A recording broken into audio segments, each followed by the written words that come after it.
मित्रांनो, आपल्याकडे आधार कार्ड असतं, पण ते बहुतेक वेळा पेपर लॅमिनेशन मध्ये असतं, लवकर फाटतं, जुनं होतं किंवा खराब होतं. म्हणून UIDAI सुरू केली आहे एक नवीन सुविधा, PVC आधार कार्ड. हे कार्ड तुमच्या आधी सारखंच ओळख दर्शवतं, फक्त फरक एवढाच की हे कार्ड ATM सारखं मजबूत, वॉटरप्रूफ आणि लांब काळ टिकणारं असतं. सगळ्यात छान म्हणजे यात QR कोड, होलोग्राम, मायक्रोटेक सगळे सुरक्षेसाठी दिलेलं असतं आणि हे कार्ड तुम्ही घर बसल्या फक्त 50 रुपयामध्ये मागवू शकता. चला तर मग पाहूया घर बसल्या हे कार्ड कसं मागवायचं. सर्वात आधी तुमचा मोबाईल किंवा कम्प्युटरवर ब्राउझर उघडा आणि टाईप करा myAadharUIDAI.gov.in. वेबसाईट उघडल्यानंतर बाजूला लॉग इन या ऑप्शनवर क्लिक करा. तुमचा 12 अंकी आधार क्रमांक आणि खाली दिसणारा कॅप्चा कोड भरा. लॉग इन विथ OTP वर क्लिक करा. आलेला OTP टाका आणि लॉग इन करा. लॉग इन झाल्यावर ऑर्डर आधार PVC कार्ड या ऑप्शनला क्लिक करा. तुमचं नाव, जन्मतारीख आणि लिंग तपासा. खाली नेक्स्ट वर क्लिक करा. आता आय हेअरबाय कन्फर्म या ठिकाणी क्लिक करा आणि मेक पेमेंटवर क्लिक करा.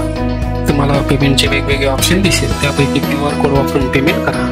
पेमेंट झाल्यानंतर तुम्हाला एक रिसिप्ट मिळेल, ती सेव्ह करून ठेवा. आणि एवढंच, 5 ते 10 दिवसात तुमचं सुंदर PVC कार्ड स्पीड पोस्टने तुमच्या घरी पोहोचेल. व्हिडिओ आवडला असेल तर लाईक करा आणि सबस्क्राईब करायला विसरू नका.